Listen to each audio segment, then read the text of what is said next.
আসসালামু আলাইকুম, সবাই কেমন আছেন? আল্লাহর রহমতে আমিও ভালো আছি। তো আজকে মিষ্টি বানাবো বলে চলে এসেছি। তো সকাল সকাল রান্না করব।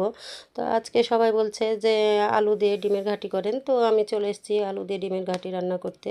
তো আমার এটা রান্না হয়ে গেছে। আর এদিকে আমি সবজি কেটে নিয়েছি, এই যে বেগুন, আলু আর নতুন একটা ফুলকপি, সবুজ ফুলকপি এটা দিয়ে। আর আমার জমির এদিকে ধরেন ফুলকা উঠেছে, ফুলকা দিয়ে রান্না করব। আর এই যে রান্না করছি তার পাশাপাশি দেখেন আমি আরেকটা তরকারি রান্না করা আমার হয়ে গেছে অলরেডি। তো এদিকে আমি মিষ্টিও বানাতে যাব। মিষ্টির অনেক বেলা হয়ে গেছে, তারা কেটে নিচ্ছে মিষ্টিগুলা। তো আমরা সাথে সাথে বানিয়ে দিচ্ছি।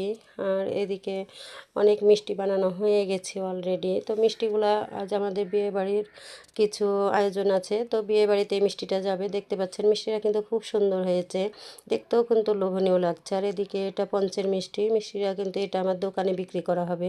আর যার যার এই মিষ্টিগুলো পছন্দ অবশ্যই আমাদের দোকানে চলে আসবেন খেতে বা কিনতে।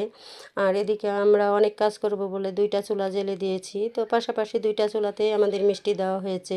আর আমাদের এখানকার মিষ্টিগুলো খুব সুস্বাদু, খুব সুন্দর খেতে, অনেক টেস্টি।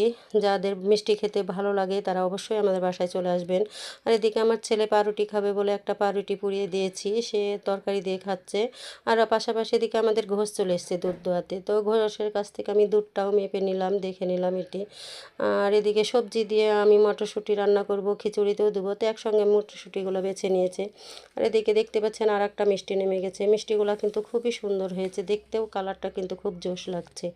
তো সবাই ভালো থাকবেন, আর আমার জন্য সবাই একটু মন থেকে দোয়া করে দিবেন। আল্লাহ হাফিজ।